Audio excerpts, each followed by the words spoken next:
Hello అండి, అందరికీ నమస్కారం. ఈరోజు నేను చెన్నై స్టైల్లో పులిహోర చేస్తున్నానండి చింతపండుతో. పులిహోరకండి మసాలా తయారు చేస్తున్నాను.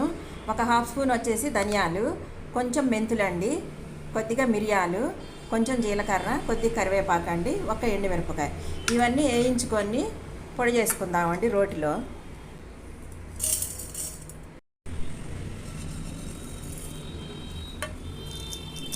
ఇలా రైస్ ముందే ఉడకబెట్టి పెట్టుకున్నానండి. చాలా పొడి పొడిలాడుతూ ఉండాలి.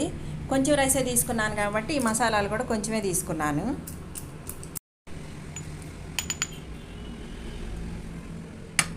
తాలింపు పెట్టుకుందామండి. వేరుశనగపప్పులు వేస్తున్నాను, కొంచెం జీడిపప్పులు కూడా వేస్తానండి.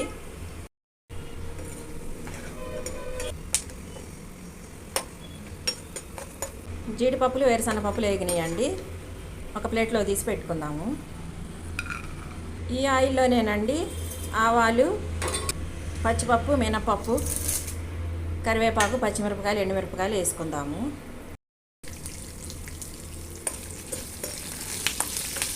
కొద్దిగా పసుపు అండి.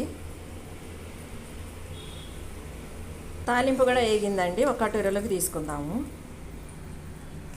ఈ ఆయిల్లోనే చింతపండు గుజ్జు బాయిల్ చేసుకుందామండి.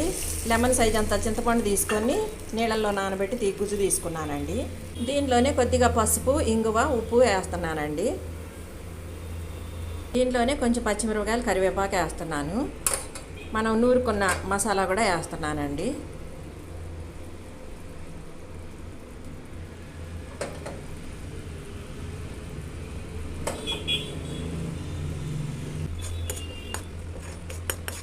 ఇంగువ మాత్రం తప్పకుండా వేసుకోండి. పులిహోర చాలా రుచిగా ఉంటుందండి.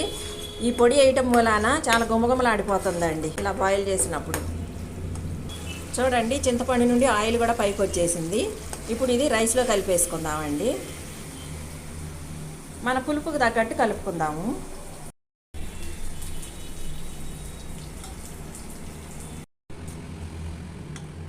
మనం వేసుకున్న తాలింపు కూడా కలిపేసుకుందామండి. జీడిపప్పు, వేరుశనగపప్పులు కూడా వేసుకుందాము.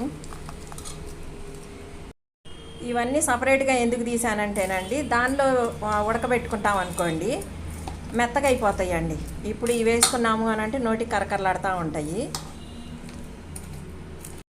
మేము చెన్నై వెళ్ళినప్పుడు అండి వెజ్ తీసుకున్నాము. వాటన్నిటితో పాటు పులిహోర కూడా పెట్టారు.